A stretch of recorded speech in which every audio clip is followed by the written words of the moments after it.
Hi guys, how are you? कैसे हैं आप लोग? Hope so you all are good and fine. So guys, आज हम लोग रिवीजन क्लास नंबर 4 में हैं और आज का जो हमारा टॉपिक रहेगा that will B cost of capital. ठीक है जी, हम लोग ये चैप्टर पिक करने जा रहे हैं आज। और ये जो क्लास है this is for CS executive new syllabus students जिन लोगों ने एफएसएम का पेपर देना है। यस, उसके अंदर हमारा ये बहुत इंपॉर्टेंट चैप्टर है जिसकी वेटेज रहेगी from 5 to 10 marks. as well as this class is equally important for CS professional students, old syllabus students जिनका FTFM का पेपर है जून के अंदर, उनको भी ये चैप्टर बहुत बहुत बहुत इंपॉर्टेंट है। और आप सबको मालूम है कि इसकी भी वेटेज जो है that will be somewhere around 10 marks in CS professional also. Clear है? So we will try to cover the entire chapter और कोशिश करेंगे हर पॉइंट को बहुत डिटेल में समझने की, और कोशिश करेंगे बीच में हम लोग कुछ क्वेश्चंस भी ट्राई करें ताकि आपके जो कॉन्सेप्ट्स हैं वो और ज़्यादा क्लियर हो जाएं। क्लियर है? चलिए स्टार्ट करते हैं with the chapter cost of capital. अच्छा हाँ, जो बच्चे लास्ट क्लास में मार्जिनल कॉस्टिंग और अंडर राइटिंग जिनका था, क्लास के एंड में मैं आपको बताऊंगा कि आप लोगों का सैटरडे को जो मैंने टेस्ट रखा है वो आपको किस तरह से मिलेगा। क्लियर है? वो हम क्लास के एंड में डिस्कस करेंगे। So let's start with the chapter cost of capital. सबसे पहले तो before starting this chapter we should know that what is the intent of this chapter. ये चैप्टर हमें सिखाएगा क्या? तो लिखो जरा, सब लिखेंगे जरा। In this chapter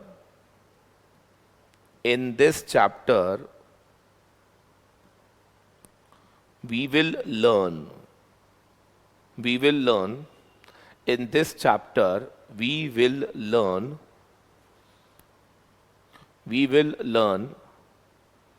how to calculate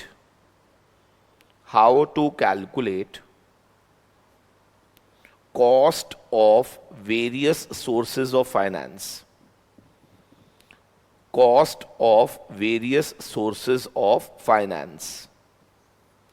plus हमें यह भी सिखाया जाएगा that how to calculate overall cost. ठीक है जी, हमें इसमें दो चीजें सीखनी है बेटा। फेज 1 हमें सिखाया जाएगा cost of various different sources of finance. Phase 2 हमें सिखाया जाएगा ओवरऑल कॉस्ट निकालना। ठीक है जी? ठीक है सर। तो ये दो चीजें आप लोगों ने सीखनी है और एक इसमें हम लोग और चीज सीखेंगे that is EVA, economic value addition. तो बेसिकली अगर ये तीन कॉन्सेप्ट हम लोगों ने सीख लिए तो हमारा जो ये चैप्टर है that is cost of capital, ये पूरी तरह से वाइंड अप हो जाएगा। क्लियर है? ठीक है सर। अब लिखना शुरू करेंगे। सबसे पहले cost of various sources of finance, ऊपर हेडिंग डालनी है हमने। तो बच्चा कहता है सर ये एक बात बताओ, सोर्सेज ऑफ फाइनेंस क्या होते हैं? देखिए आप सबको मालूम है सोर्सेज ऑफ फाइनेंस का मतलब होता है the source from where firm will borrow money. एक कंपनी, एक फर्म जहां से पैसा बोरो करती है उसको बोलते हैं सोर्सेज ऑफ फाइनेंस। अब आप ही मुझे बता दो कि कोई भी कंपनी, कोई भी फर्म जब पैसा बोरो करेगी तो वो कहां से बोरो कर सकती है? तो बच्चा कहता है सर वो इक्विटी से बोरो कर सकते हैं, वो डेट से बोरो कर सकते हैं, वो प्रेफरेंस बोरो कर सकते हैं, वो टर्म लोन ले सकते हैं, और कई कंपनीज इंटरनल सोर्स यूज करते हैं that is retained earnings. Internal sources use करते हैं जिसको हम क्या बोलते हैं? Retained earnings. क्लियर है? Yes. So these are the different sources of finance जिनको हम लोगों ने समझना है। क्लियर है? अब मेरे को एक बात बताओ, क्या इन सभी सोर्सेज से रिलेटेड क्या कुछ ना कुछ कॉस्ट होती होगी? मैं रिपीट करूंगा, क्या इन सभी सोर्सेज से रिलेटेड कुछ ना कुछ कॉस्ट होती होगी? Answer is yes. तो आप मुझे बताओ, जब हम इक्विटी से पैसा रेज करते हैं तो इनको आप क्या पे करते हो? तो बच्चा कहता है सर इनको हम डिविडेंड देते हैं। Very good. अगर हम डेट से पैसा रेज करेंगे तो इंटरेस्ट, अगर हम प्रेफरेंस से पैसा रेज करेंगे तो अगेन डिविडेंड, टर्म लोन से पैसा रेज करोगे तो इंटरेस्ट, और रिटेन्ड अर्निंग तो एक अलग कॉन्सेप्ट है, इसको हम बिल्कुल एंड में डिस्कस करेंगे। क्लियर है? ठीक है सर। तो क्रक्स ऑफ द स्टोरी, अगर मैं आपसे पूछूं कि what are the various sources of finance, तो हमने कह दिया these are the sources of finance, and definitely इन सभी सोर्सेज के साथ क्या एक external cost, explicit cost attached है, और वो एक्सप्लिसिट कॉस्ट क्या है? इक्विटी के लिए डिविडेंड, डिवेंचर्स के लिए इंटरेस्ट, प्रेफरेंस के लिए डिविडेंड और टर्म लोन के लिए भी इंटरेस्ट। क्लियर है? ठीक है। अब मुझसे इस चैप्टर में वो क्या एक्सपेक्ट कर रहा है? मुझसे ये चैप्टर में एक्सपेक्ट किया जा रहा है कि मैं आपको सिखाऊं कि इन सभी सोर्सेस की कॉस्ट कैसे निकाली जाती है, इन सभी सोर्सेस की कॉस्ट कैसे निकाली जाती है in percentage. Come on, in percentage. तो अब हमें यहां पर क्या सीखना है? कॉस्ट ऑफ ऑल सोर्सेस, जितने भी मैंने सोर्सेस लिखे हैं इन सब की कॉस्ट को कैलकुलेट करना हमें सीखना है, वो भी इन परसेंटेज। कम ऑन, वो भी इन परसेंटेज। क्लियर है?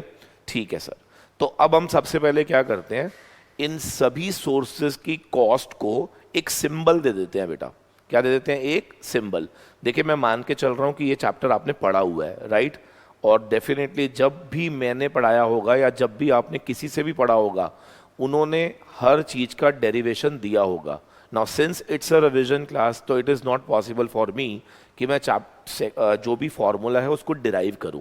आई will be giving you the formula, we will be practising those formulas, but definition जो डेरिवेशंस थी वो हमने अपनी रूटीन क्लास में तो दिया था, बट आज इस रिवीजन क्लास में जिसमें मुझे 1 घंटे में या सवा घंटे में पूरा चैप्टर खत्म करना है, इट इज नॉट पॉसिबल कि मैं आपको यहाँ पे डेरिवेशंस भी दूं। क्लियर है?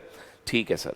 तो अब लिखेंगे जरा, इक्विटी की जो कॉस्ट होती है उसको डिनोट किया जाता है बाय के ई, डेट को हम डिनोट करते हैं बाय के डी, प्रेफरेंस को हम डिनोट करते हैं by K P, that is cost of preference, this is cost of term loan, and this is cost of retained earnings. ठीक है? So these are the symbols जो कि यूज की जाते हैं for computation of cost of various sources of finance.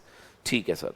तो अब हमें यहाँ पे क्या सिखाया जाएगा? केडी कैसे निकालते हैं, केपी कैसे निकालते हैं, टर्म लोन की कॉस्ट कैसे निकालते हैं, कॉस्ट ऑफ रिटेन्ड अर्निंग्स कैसे निकालते हैं। क्लियर है? तो लेट्स स्टार्ट विद सबसे पहला कॉस्ट ऑफ डेट। ऊपर हेडिंग डालेंगे कॉस्ट ऑफ डेट। देखिए, जब भी हमें कॉस्ट ऑफ डेट निकालना होगा ना, तो आपको हमेशा पहले क्या चेक करना है कि क्या वो डेट रिडीमेबल है या इररिडीमेबल है। यानी कि स्टेप नंबर 1 में आपको ये देखना होगा क्वेश्चन में कि whether that debt, whether that debenture, whether that bond is redeemable और इररिडीमेबल। क्लियर है? ठीक है। अगर तो रिडम्पशन इंफॉर्मेशन दी हुई है तो वो रिडीमेबल मान लेना। अगर रिडम्पशन से रिलेटेड कोई इंफॉर्मेशन नहीं दी हुई तो आप उसको क्या मान लेना? इररिडीमेबल। क्या मेरा पॉइंट क्लियर है? तो लिख लीजिए, रिडीमेबल का मेरा क्या मतलब है यहां पर?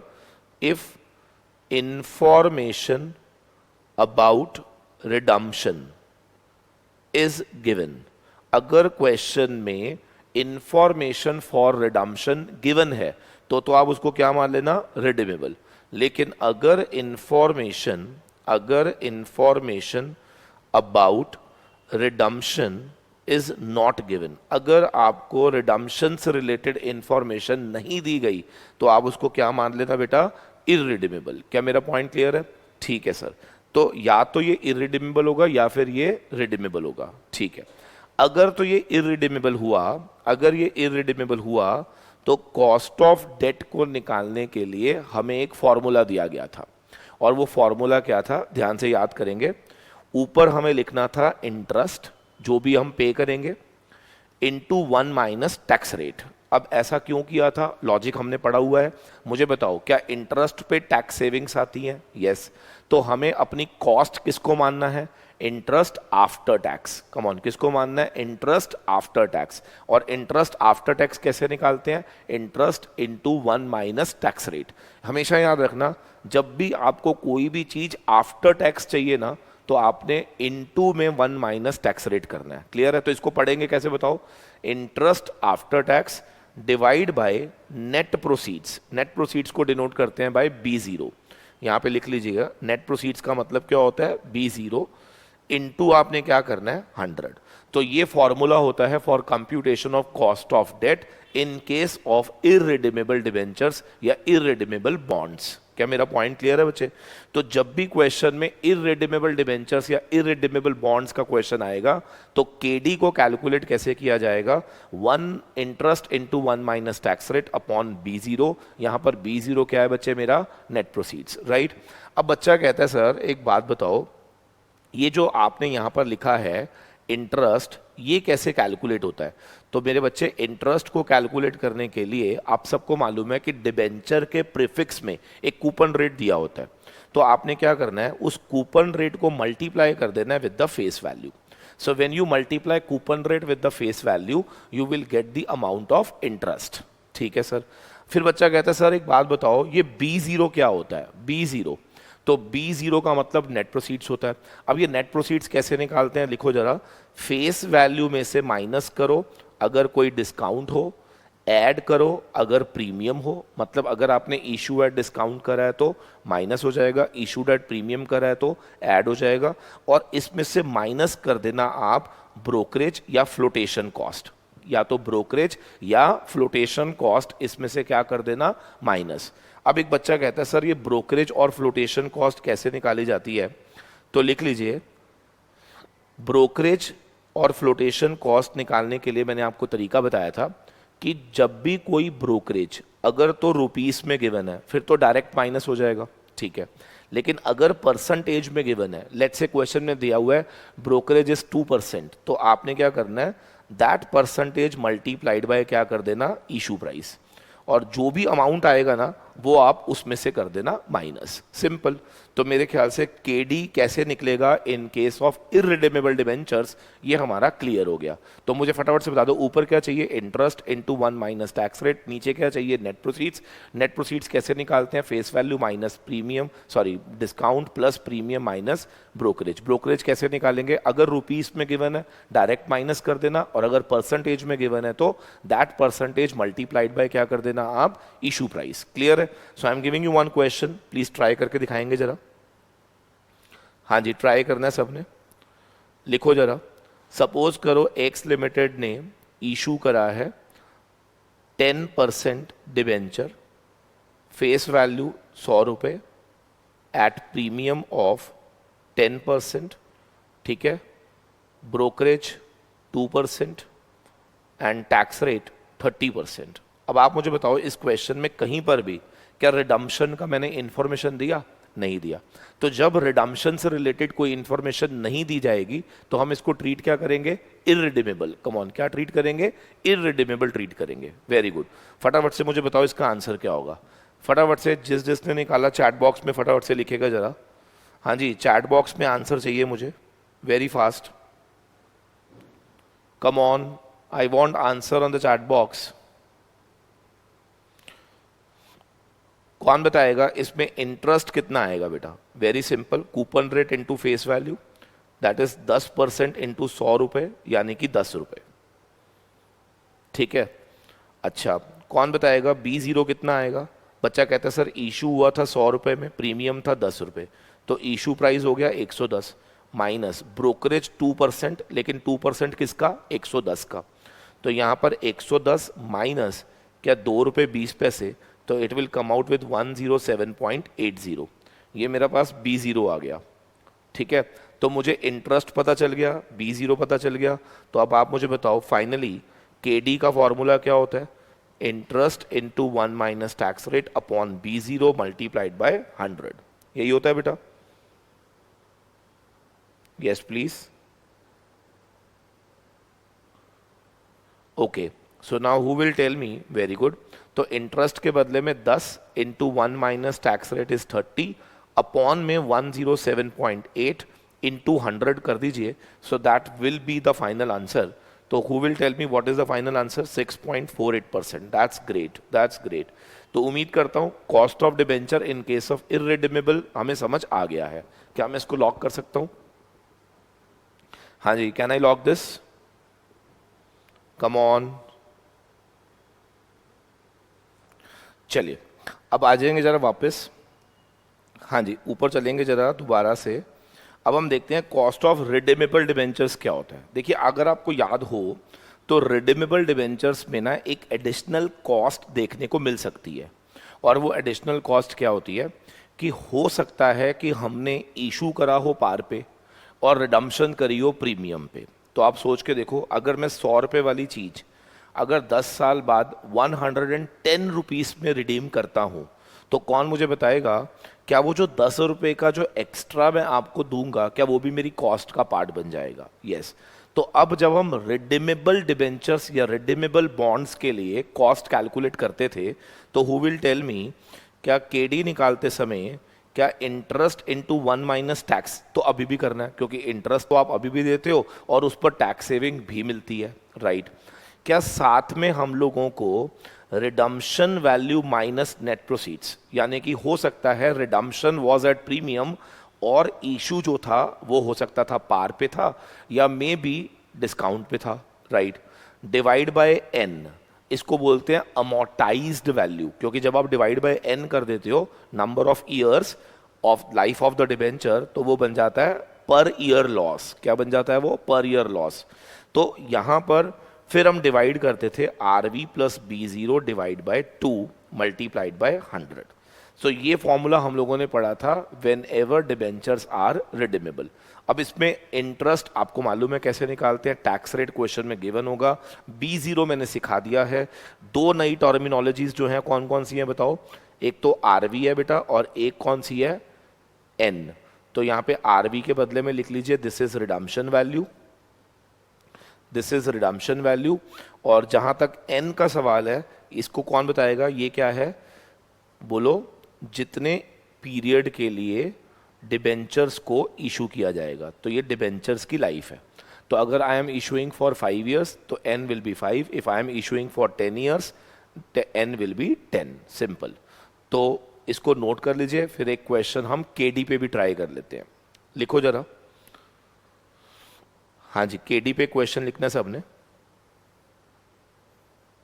सपोज एक्स लिमिटेड इशू करती है 10% debentures, face value 100 each, eight premium of 10%, या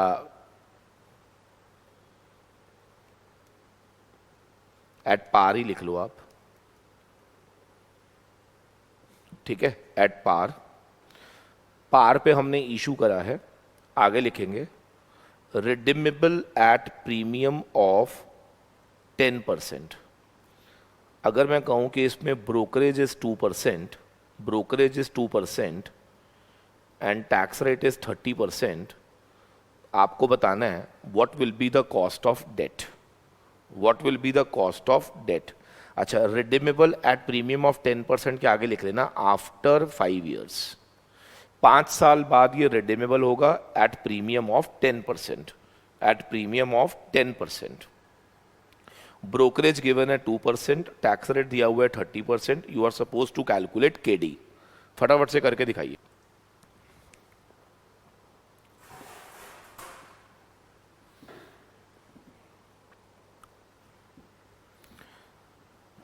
हाँ जी, हुआ किसी से?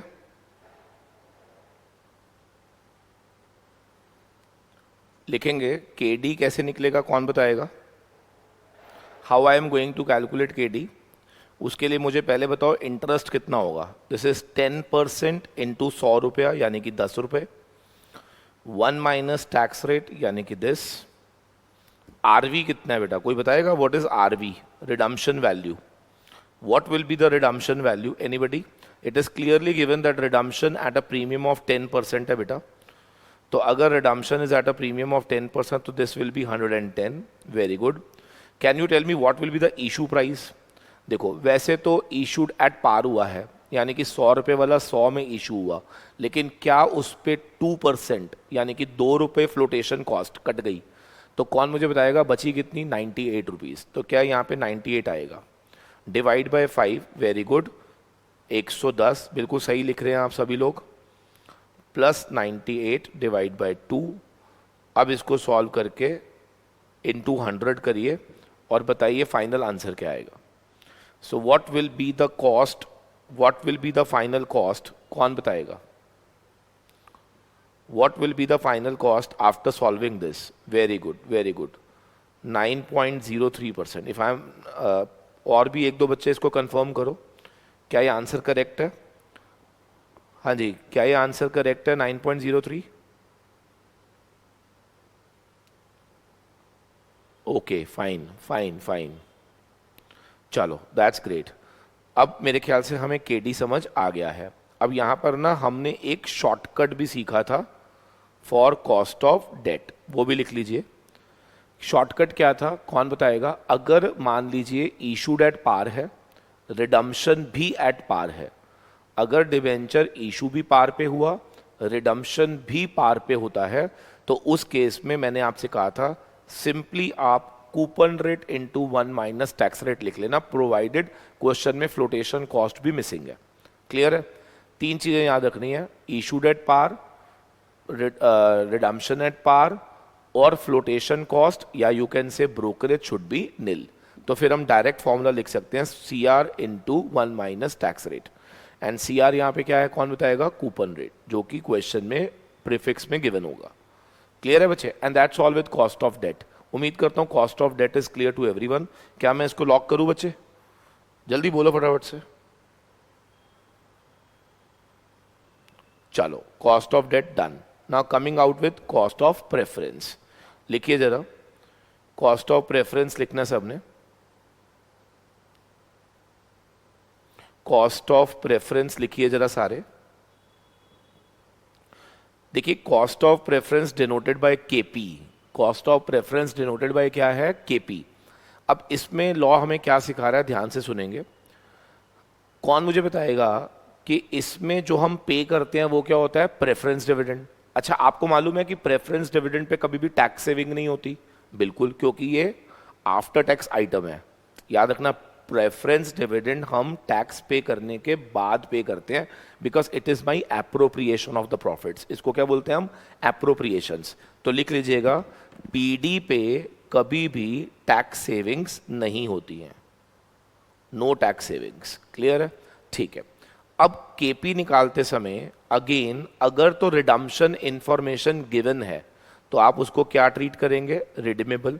और अगर नहीं गिवन है तो आप उसको क्या ट्रीट करेंगे? इरिडीमेबल। क्लियर है? ठीक है ना। How to calculate KP? अच्छा, कई बच्चा कहता है सर लॉ में तो हमें पढ़ाया जाता है कि प्रेफरेंस जो होता है वो हमेशा रिडीमेबल होता है। सी, मैं यहाँ पे लॉ नहीं पढ़ा रहा, मैं तो सिंपली जो बात कर रहा हूँ वो ध्यान से सुनेंगे। मैंने कहा अगर क्वेश्चन में रिडम्पशन इंफॉर्मेशन है तो आप उसको रिडीमेबल ट्रीट करेंगे, और अगर क्वेश्चन में रिडम्पशन इंफॉर्मेशन नहीं दी हुई तो आप उसको ट्रीट करेंगे एज इरिडीमेबल, और वहां हमारा फॉर्मूला चेंज हो जाएगा। क्लियर है? ठीक है सर। तो कौन मुझे बताएगा, जब हम केपी निकालेंगे इन case of irredeemable preference, in case of irredeemable preference, तो आपने क्या ध्यान रखना है? ऊपर तो वही पीडी आएगा, बिल्कुल ऊपर क्या आएगा? PD. PD stands for preference dividend. लेकिन इसमें 1 माइनस टैक्स रेट नहीं होगा, याद रखना। इसमें हम 1 माइनस टैक्स रेट नहीं करते, कारण मैंने आपको बता दिया, क्योंकि इस पे टैक्स सेविंग्स नहीं होती है। डिवाइड बाय आपने करना है P0। P0 का मतलब यहां पर भी क्या होता है? नेट प्रोसीड्स होता है। क्लियर है? अच्छा, कई बार क्वेश्चन में सीडीटी गिवन होगा, हालांकि फाइनेंस एक्ट 2020 के अंदर सीडीटी कॉन्सेप्ट अब एलिमिनेट हो चुका है। कॉर्पोरेट डिविडेंड टैक्स नाम की कोई चीज ही नहीं होती है, क्योंकि वो 2020 फाइनेंस एक्ट के अंदर ये कॉन्सेप्ट ही उड़ा दिया गया है। तो अब आप मुझे बताओ, जब ये कॉन्सेप्ट है ही नहीं तो अब प्रेफरेंस डिविडेंड ऊपर अकेला ही आएगा? नहीं तो कई बार मैं बोलता था कि 1 प्लस सीडीटी आप लिख सकते हो, लेकिन अब मैं ये नहीं बोलूंगा। आप समझ सकते हैं क्यों? क्योंकि सीडीटी कॉन्सेप्ट अब है ही नहीं हमारे पास। तो सिंपली हमें ये लिखना है, इनटू क्या कर देना है? 100। तो कौन बताएगा पीडी कैसे निकलेगा? Very simple, coupon rate into face value. और नेट प्रोसीड कैसे निकलेगा? बिल्कुल वैसे ही जैसे ऊपर सीखा था हमने। बताओ इसमें क्या करना था हमें? Come on, face value minus premium, sorry plus premium minus discount minus brokerage. Clear है? एंड दैट्स इट, हो जाएगा। सर बिल्कुल सेम है, इंटरेस्ट के बदले में पीडी, टैक्स सेविंग लेना नहीं, नेट प्रोसीड्स बिल्कुल वैसे ही निकलेगा जैसे वहां सीखा था, एंड दैट्स ऑल। ठीक है? ठीक है सर, बहुत बढ़िया। And sir in case of redeemable क्या करेंगे हम? सर याद करेंगे, रिडीमेबल में मैंने क्या कहा था, एक एक्स्ट्रा कॉस्ट आ सकती है। कौन सी वाली एक्स्ट्रा कॉस्ट आ सकती है? Because of redemption. तो who will tell me formula क्या बनेगा? सर फॉर्मूला बनेगा P D plus R V minus B P zero upon N R V plus P zero divide by 2 into 100। बस 1 minus tax rate मैंने eliminate कर दिया है, और पीडी जहां पे इंटरेस्ट था, क्या वहां पीडी आ गया? खत्म। तो मेरे ख्याल से क्वेश्चन का लेवल बिल्कुल सेम है, सब कुछ सेम करना है। इंटरेस्ट के बदले में पीडी लिख देना और बी जीरो के बदले में पी जीरो सिंबल चेंज कर देना, बस everything is same. So I don't think so कि इसके अंदर आपको कोई ज़रूरत है क्वेश्चन की। अच्छा, अगर इसका शॉर्टकट लगाना हो तो, अगर क्वेश्चन में ना डिस्काउंट है, ना प्रीमियम है, ना ब्रोकरेज है, तो इसका शॉर्टकट फॉर्मूला होता है K P is equal to coupon rate. लिख लीजिएगा, this is the shortcut. But कब लगेगा? When there is no discount, when there is no premium, when there is no brokerage.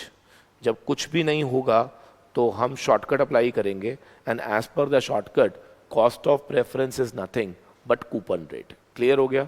चलो, बहुत बढ़िया, बहुत बढ़िया। तो हमने दो सोर्स समझ लिए, दैट इज के डी एंड के पी। तीसरा लिखेंगे जरा, तीसरा लिखना है सबने। आप शताक्षी सीडीटी का कॉन्सेप्ट अब आप हटा देना बेटा। क्यों हटा देना? आई hope so you have understood. क्योंकि सीडीटी जो है वो अब है ही नहीं।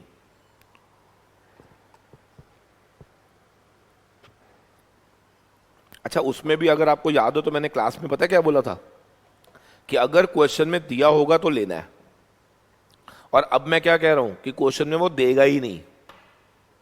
अब मैं ये कह रहा हूं कि वो क्वेश्चन में देगा ही नहीं, ये मैं कह रहा हूं।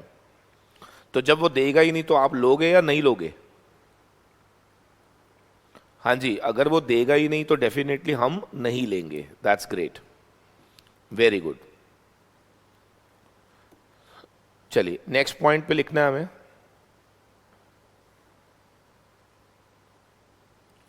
अगला लिखेंगे तीसरा source, cost of term loan. Cost of term loan. अब कॉस्ट ऑफ टर्म लोन कैसे निकालते हैं? लिखिए जरा, वेरी सिंपल।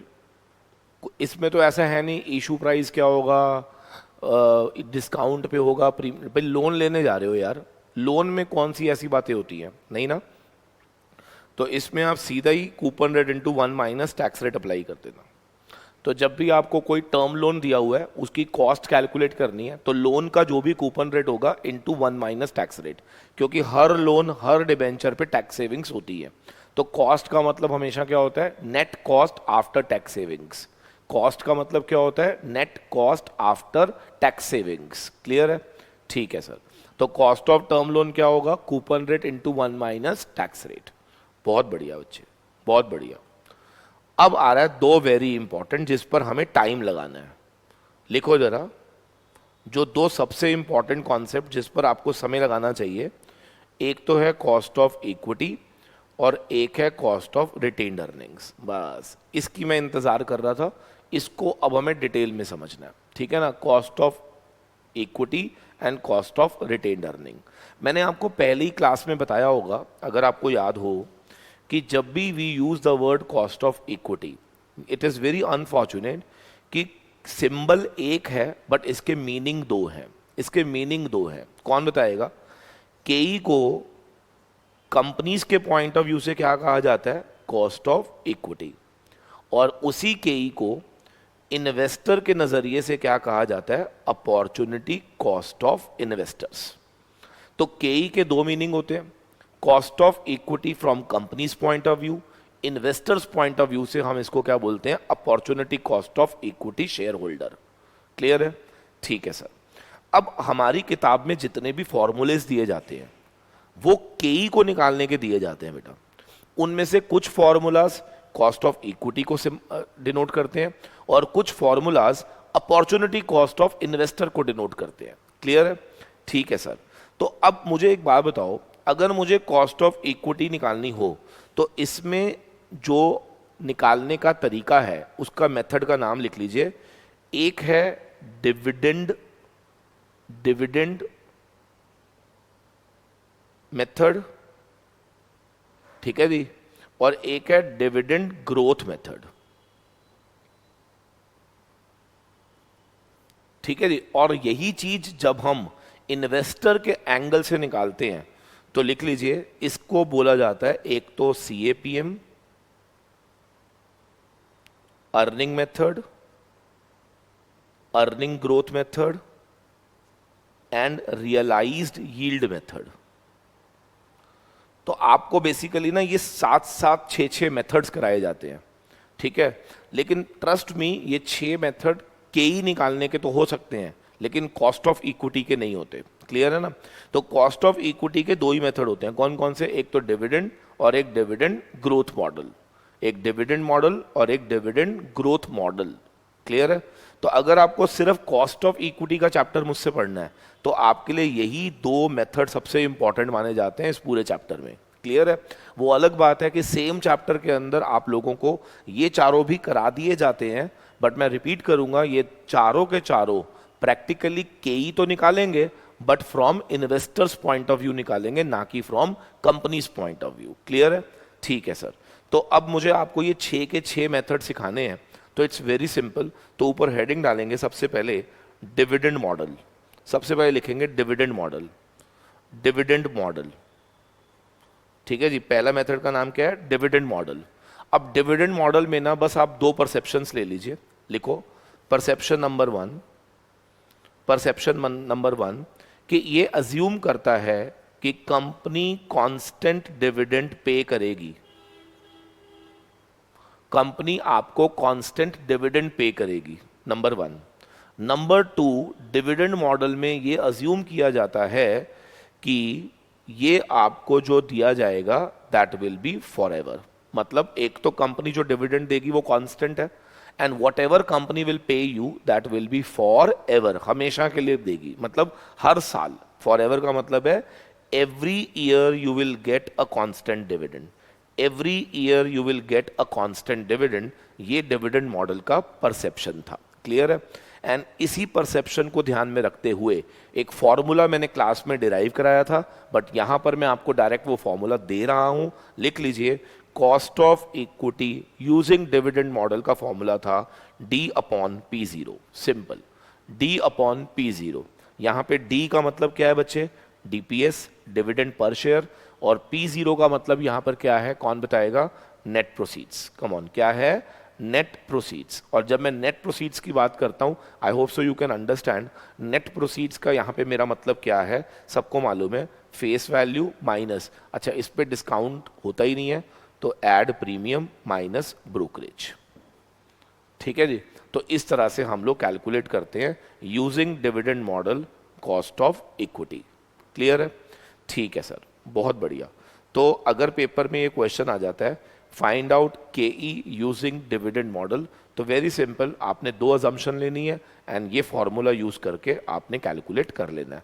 तो लिख लीजिए, क्वेश्चन लिखिए। एक्स लिमिटेड ने इशू करा इक्विटी शेयर 100 रुपये each eight 110, brokerage 2%, and company will pay constant dividend of ₹2 per year। बताओ कंपनी का कॉस्ट ऑफ इक्विटी क्या होगा? You need to suggest me that what will be the cost of equity for the company. बहुत simple है यार, कुछ भी नहीं है, वेरी सिंपल क्वेश्चन। इसमें सिर्फ हम लोग क्या अप्लाई करेंगे? डिविडेंड मॉडल अप्लाई करेंगे। ठीक है ना? मुझे कैसे पता चला? क्योंकि उन्होंने कह दिया कि ये हर साल इतना ही देंगे, तो जब हर साल सेम देना है तो ये डिविडेंड मॉडल है। तो मुझे बताओ क्या करना है हमें? पहले मुझे बताओ P0 कितना होगा? 100 रुपये का था, 110 में इशू हुआ, यानी कि 10 रुपये प्रीमियम में, और उसमें से माइनस कर देंगे 2% ऑफ 110 रुपये, यानी कि 2 रुपये 20 पैसे, तो ये 107.8 हो जाएगा। ठीक है? और जहाँ तक सवाल है हमारा डिविडेंड का, वो हमें दिया हुआ है 2 रुपये। तो अगर मैं आपसे के ही पूछूँ कितना है, तो 2/107.8 into 100, that's all. So that will be my cost of equity मेरे ख्याल से क्लियर टू एवरीवन। क्या मैं लॉक कर दूँ इसको? जल्दी जल्दी, आवाज़ कम आ रही है बेटा? Yes please. चलो बहुत बढ़िया। अब लिखेंगे जरा next point, method number 2, dividend growth model. Dividend growth model ये थोड़ा सा टेक्निकल है, ठीक है? तो I will be doing some questions with you. Dividend growth model, इसमें अगर आपको याद हो तो हम एक परसेप्शन लेते हैं, और वो परसेप्शन क्या है कि कंपनी जो भी डिविडेंड देगी, that dividend will grow by a constant rate. ठीक है जी, that dividend will grow by a constant rate, मतलब डिविडेंड कांस्टेंट नहीं रहेगा, डिविडेंड ग्रो करेगा, that growth rate will be constant. मैं रिपीट करूंगा, डिविडेंड कांस्टेंट नहीं रहेगा, डिविडेंड ग्रो करेगा, बट जिस रेट से वो ग्रो करेगा, क्या वो ग्रोथ रेट कांस्टेंट होगी? समझ आ रही है नहीं? सो यहां पर हमें समझना है दैट किस तरीके से इसको अब हम फाइंड आउट करेंगे। क्लियर है? तो आपको याद होगा मैंने इसको तो डिराइव कराया था आपको, और आफ्टर डेरिवेशन फाइनली हमारे पास ये एक फॉर्मूला निकल कर आया था। ठीक है ना? मैं बार बार बोल रहा हूँ, it's a revision class, not possible for me कि मैं डेरिवेशंस भी कराऊं और उसके बाद ये क्लास का लेवल बिल्कुल ओरिजिनल क्लास जैसा हो जाएगा, तो फिर रिविजन का कोई मतलब नहीं रहेगा। सो अगर 1 घंटे में पूरा चैप्टर रिवाइज करना है तो I will have to ensure कि आपको डेरिवेशंस मालूम है, सिर्फ हमें फॉर्मूलाज को लास्ट मोमेंट पे रिवाइज करना है, तो इस तरह से ही आप रिवाइज करेंगे। क्लियर है? चलिए, आप में से कौन मुझे बता सकता है कि इसमें D1 क्या था? D1 था expected dividend at end of year 1, यानी कि फर्स्ट ईयर के एंड में जो भी हमारा एक्सपेक्टेड डिविडेंड होगा उसको हमने D1 का नाम दिया था। क्लियर है सर? D1 निकलता कैसे था, कोई बताएगा? Yes, past dividend into 1 minus growth rate. Past dividend में 1 प्लस ग्रोथ रेट जब हम ऐड करते थे तो क्या हमारे पास एक्सपेक्टेड डिविडेंड निकल आता था? राइट। कौन बताएगा what is P0? Sir P0 था हमारा net proceeds. Sir net proceeds तो हमें आता है। और G कौन है बच्चे? This is growth rate. लेकिन ये ग्रोथ रेट कौन सी वाली है? जो कि कांस्टेंट होनी चाहिए फॉर एवर, जो कि कांस्टेंट होनी चाहिए फॉर एवर। तो प्लीज पहले इसको नोट कर लीजिए, जरा सारा फॉर्मूला नोट कर लीजिए। KE is equal to D1 upon P0 plus G। D1 कैसे निकालते हैं, P0 कैसे निकालते हैं, G कैसे निकालते हैं, ये हमने डिस्कस कर लिया। ठीक है? अब मैं आपको एक क्वेश्चन दूंगा, इनफैक्ट इस पर मैं आपके साथ ना 2 या 3 क्वेश्चन डिस्कस करूंगा ताकि आपकी क्लैरिटी जो है वो और अच्छी हो जाए। ठीक है? ठीक है सर। तो 3 क्वेश्चन हम लोग डिस्कस करेंगे, बिकॉज मुझे मालूम है डिविडेंड ग्रोथ मॉडल पेपर में बहुत इंपॉर्टेंट है, एंड आई एम एक्सपेक्टिंग कि ये पेपर में जरूर आता है। ठीक है? चलिए लिखिए जरा, लिखना सबने? हाँ जी, सबने लिखना है बेटा। सपोज करो कि कंपनी जो है वो इशू कर रही है शेयर को, लेट्स से फॉर ₹160। सीधा ही मैंने आपको बता दिया कि कंपनी ने इशू कितने में करा, 160 रुपए में। चलो ठीक है सर। कंपनी ने लास्ट ईयर डिविडेंड डिक्लेयर किया था, मान लो 10 रुपए। ठीक है? और डिविडेंड की ग्रोथ रेट जो है वो है 5% पर एनम फॉर एवर, मतलब dividend will grow bye 5% per annum for ever, यानी कि every year it will grow bye 5%। ठीक है? अब कौन मुझे बताएगा कि इसमें D1 कितना होगा? तो आपने क्या लिखना है, D0 इंटू 1 प्लस जी, 10 रुपये इंटू 1 प्लस ग्रोथ रेट, 10 रुपये 50 पैसे। ठीक है? P0 कितना होगा? सर जितने में इशू हुआ, एंड कांस्टेंट ग्रोथ रेट कितनी है? 5%। क्वेश्चन है बताओ KE कितना होगा? वेरी सिंपल, एक्सपेक्टेड डिविडेंड कितना है बच्चे? 10.5 रुपये। कितने में इशू हुआ? 160 में। और ग्रोथ रेट कितना है? 5%, तो क्या 0.05 लिख दो। ठीक है? जो भी आएगा इंटू 100 कर देना, that will be my cost of equity. हाँ जी, that will be my cost of equity. आप एक बार इसको कैलकुलेट करिए और बताइए फाइनली कॉस्ट ऑफ इक्विटी कितना आएगा।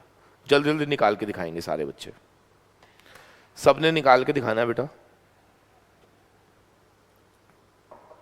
11.56%। और बच्चा कोई क्रॉस चेक करके दिखाओ। ओके, शताक्षी का भी सेम है। Anybody else? डिम्पल का सेम।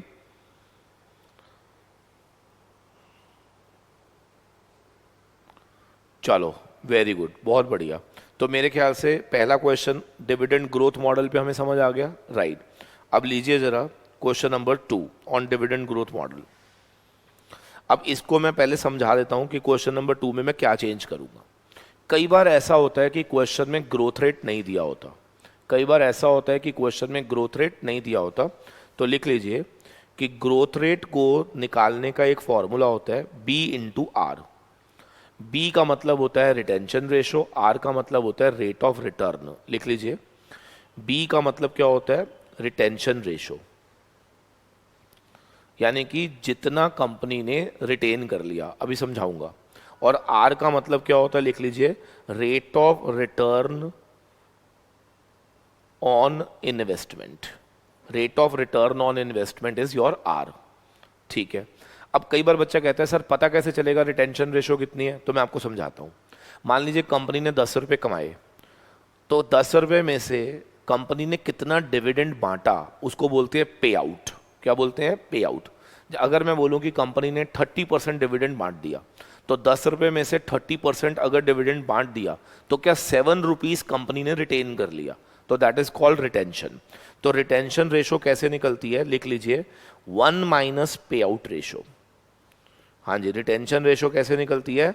1 माइनस पे आउट रेशो। तो B का मतलब होता है रिटेंशन रेशो, निकलती कैसे है? 1 माइनस पे आउट रेशो। क्लियर है?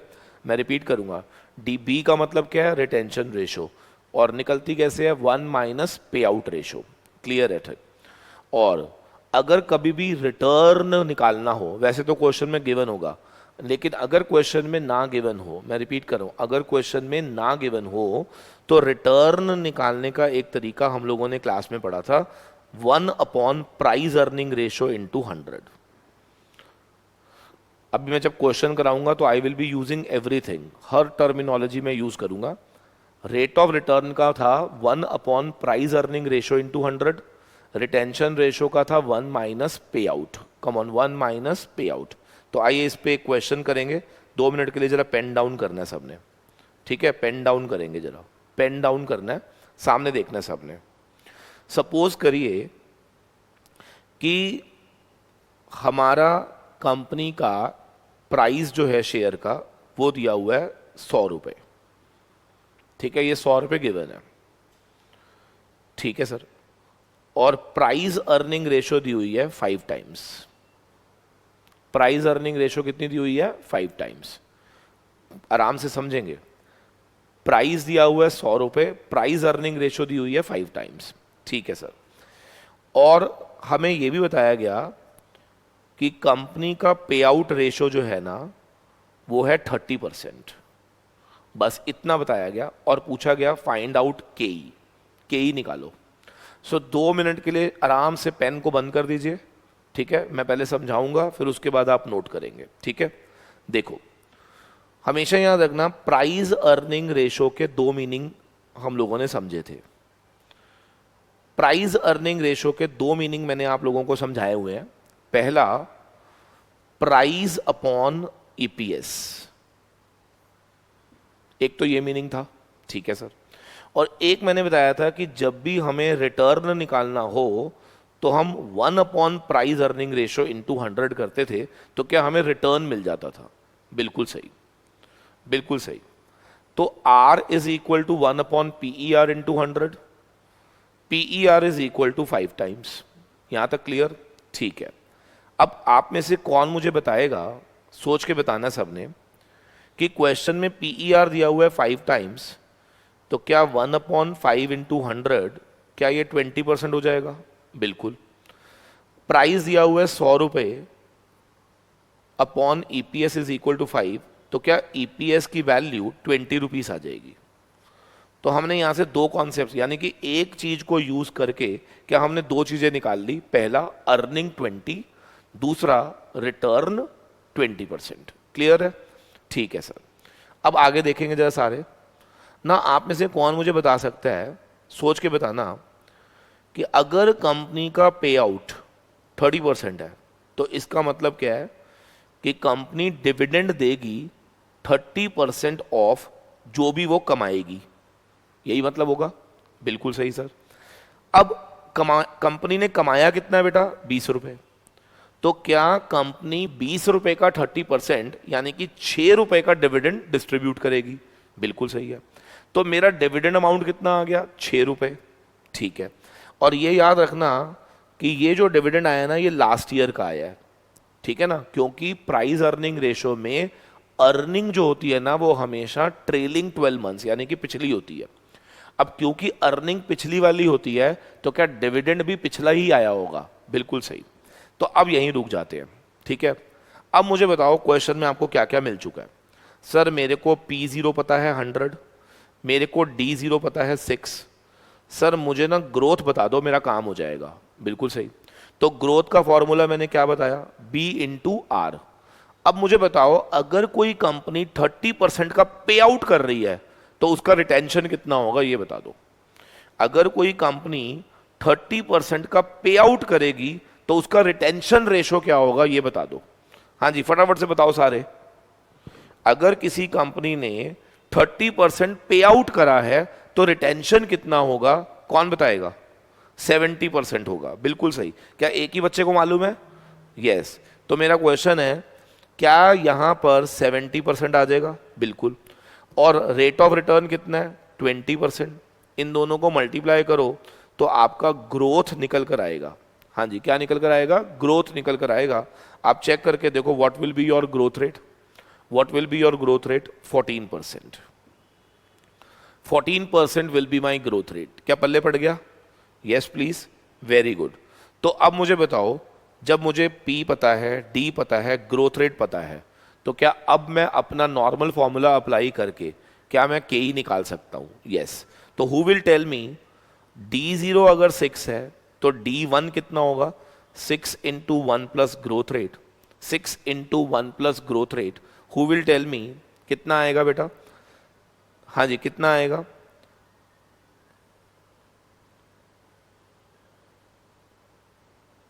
6.84।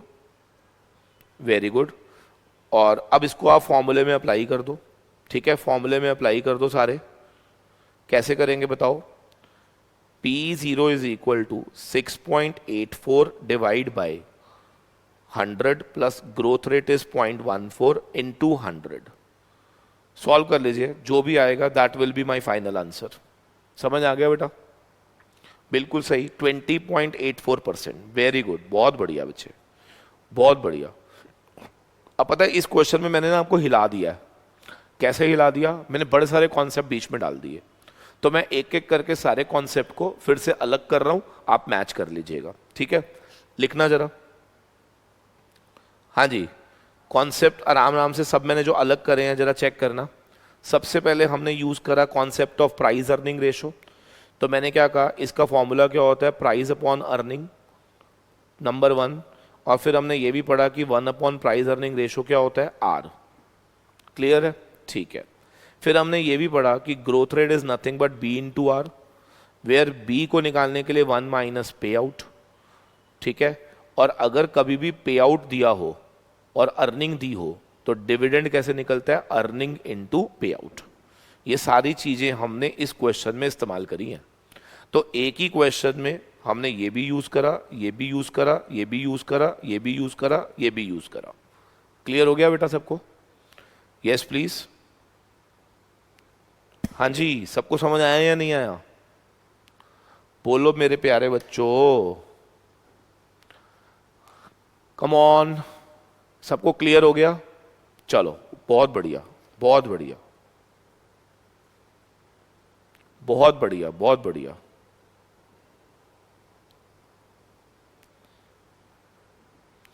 ठीक है, सो एक क्वेश्चन मैं आपको दे रहा हूं, इसका आंसर मुझे आप बाद में नीचे कमेंट बॉक्स में लिख देना। ठीक है, बाद में, अभी नहीं।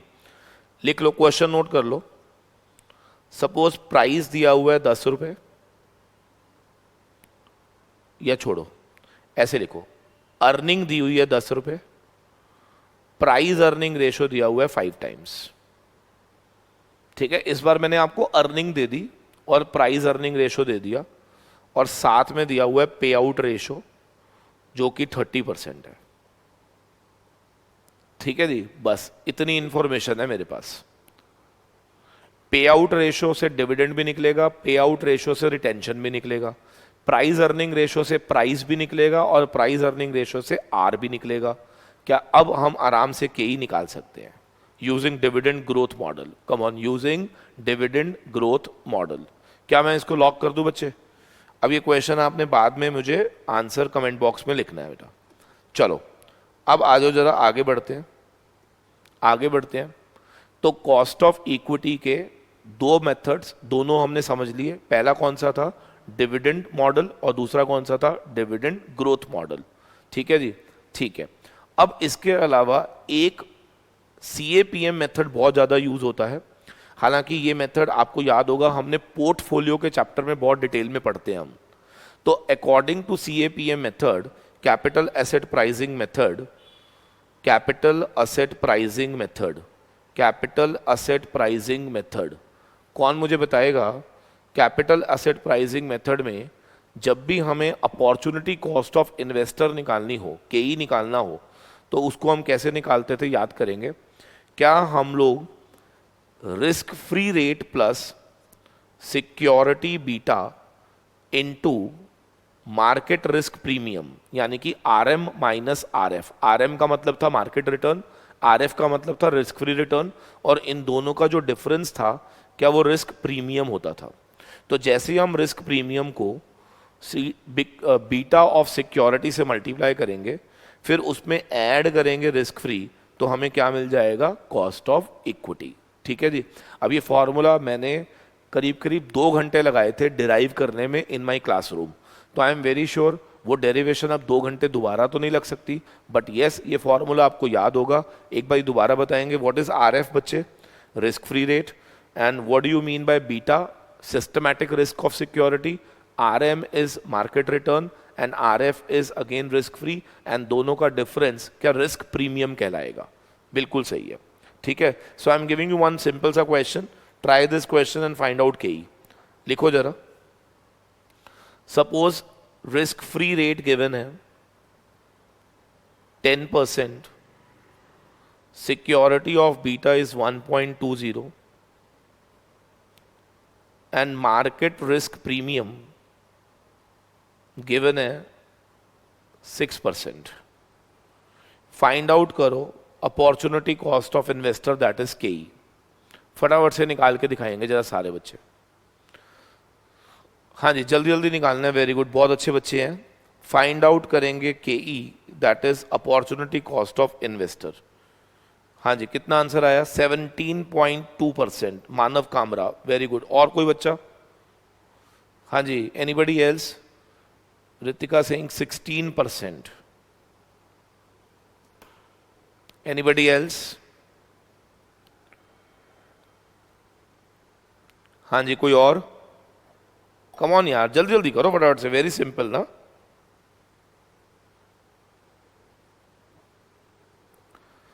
शिवांश 17.2, परवीन 17.2। Okay fine. तो देखो जरा, पहले मुझे बस ये बता दो कि मार्केट रिस्क प्रीमियम क्या होता है। मार्केट रिस्क प्रीमियम क्या RM है या RM माइनस RF है? This is RM minus RF। याद रखना, market risk premium is RM minus RF। मैं रिपीट करूंगा, मार्केट रिस्क प्रीमियम को हम क्या बोलते हैं? RM माइनस RF बोलते हैं। क्लियर है? तो RM मतलब market return minus risk free return will give you market risk premium. बहुत बढ़िया। तो अब अगर आप क्वेश्चन को अप्लाई करोगे तो मुझे बस इतना बता दो, KE का मतलब क्या होगा? 10 + 1.2 × 6। ठीक है ना, ये कोई RM नहीं दिया था, ये RM माइनस RF गिवन था। ठीक है सर। अब इसको इससे मल्टीप्लाई करेंगे, 7.2 आएगा, तो ये आ जाएगा 17.2%। बहुत बढ़िया बच्चे, बहुत बढ़िया। तो मेरे ख्याल से कोई प्रॉब्लम नहीं है। अच्छा, समटाइम्स ऐसा हो सकता है कि क्वेश्चन में बीटा ना गिवन हो, तो लिख लीजिए बीटा कैसे निकलता है। लिख लीजिए बीटा कैसे निकलता है। किसी को याद है बच्चे बीटा कैसे निकलता है? standard deviation of securities upon standard deviation of market into coefficient of correlation between security and market. This is how do we calculate beta of security. ठीक है ना, तो बीटा कैसे निकलता है, risk of security upon risk of market into coefficient of correlation between security and market. Very good. तो ये मेरे को अच्छे से मालूम है कि आपको आता है ये. ठीक है, तो कौन मुझे बताएगा अगर क्वेश्चन में, यस यस वेरी गुड मानव, वेरी गुड. एक और फॉर्मूला भी होता है इसका, और वो क्या होता है, लिख लीजिए, covariance of X and Y upon variance of market. ठीक है ना, covariance of X and Y upon variance of market is the another formula for computation of beta security. ठीक है ना, एक्स वाई का मतलब सिक्योरिटी एंड मार्केट. और ये फॉर्मूला कैसे डिराइव हुआ था, इट वाज वेरी सिंपल. मैं आपको अभी कर देता हूँ, जो छोटा सा है वो तो मैं कर सकता हूँ अभी. Standard deviation of security upon standard deviation of market. Coefficient of correlation को हम कैसे लिखते थे, covariance of security and market upon standard deviation of security standard deviation of market. ये कट जाएगा, मार्केट को मार्केट से मल्टीप्लाई करेंगे तो ये हो जाएगा स्टैंडर्ड डेविएशन ऑफ मार्केट का होल स्क्वायर. तो यहाँ पर आ जाएगा covariance of security and market standard deviation of market का होल स्क्वायर, और स्टैंडर्ड डेविएशन ऑफ मार्केट का होल स्क्वायर को हम यहाँ पे लिखेंगे वेरियंस ऑफ मार्केट. सिंपल. ठीक है ना, तो this formula can be used. Clear है. तो एक क्वेश्चन हम सिर्फ प्रैक्टिस के लिए कि अगर क्वेश्चन में लेट से बीटा ना दिया हो तो क्वेश्चन कैसे आ सकता है वो भी हम कर लेते हैं. लिखो जरा. हाँ जी, सबने लिखना है. सपोज करो standard deviation of security given है 20%, मार्केट गिवन है 22%, और इन दोनों के बीच में कोरिलेशन है 0.8. ठीक है, रिस्क फ्री रेट दिया हुआ है 7%, मार्केट रिटर्न दिया हुआ है 17%. आपको केई निकालना है. मुझे बताओ एक एक्स्ट्रा स्टेप हमें करना पड़ेगा, कौन बताएगा, what will B that extra step, anybody. क्या हमें यूजिंग दीज 3 पैरामीटर क्या हमें बीटा निकालना पड़ेगा. बिल्कुल. तो आप मुझे बताओ यूजिंग दीज 3 पैरामीटर अगर हमें बीटा निकालना पड़ जाए तो फॉर्मूला क्या बनेगा, standard deviation of security over market into R. Standard deviation of security is 20 upon 22 into 0.8. Solve करेंगे 16/22. कितना आएगा बेटा, बीटा कौन बताएगा, बीटा बीटा कितना आया, बीटा 16/22 सॉल्व करने पे क्या वैल्यू आई, 0.72. ओके, सो केई का फॉर्मूला क्या बनेगा, that is 7% plus 0.72 into 17 minus 7. So 7% plus 0.72 into 10, so 7% plus 7.2, it will be 14.2%. That's it. So that will be my cost of equity. क्या मैं इसको लॉक कर सकता हूं? Yes please, fast. Cost of equity समझ आ गया हमें, right? Very good. So finally cost of equity हमने CAPM से भी कर दिया. Clear है. अब cost of equity को हम एक और फॉर्मूले से करेंगे, that is realize yield approach method. लिख लीजिए, रियलाइज यील्ड अप्रोच मेथड. हाँ जी, सबने लिखना है, रियलाइज यील्ड अप्रोच मेथड.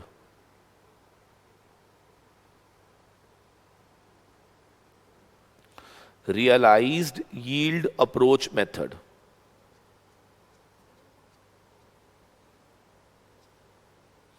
अब बच्चा कहता है सर ये क्या होता है, तो इसमें कुछ लर्न करने वाली बात नहीं है. ये मैं आपको जनरली कुछ पूछूंगा, आपने आंसर देना है and you will get your answer. Clear है, आपको अपने आप फॉर्मूला बन जाएगा. सोचो अगर किसी पर्सन ने आज 100 रुपए इन्वेस्ट करे हैं बेटा, ठीक है ना, किसी पर्सन ने आज कितने इन्वेस्ट करे हैं, 100 रुपए, और अगर मैं ये कहूं कि 1 साल बाद उसका वो शेयर 120 का हो गया, प्लस उसको डिविडेंड मिल गया 5 रुपए.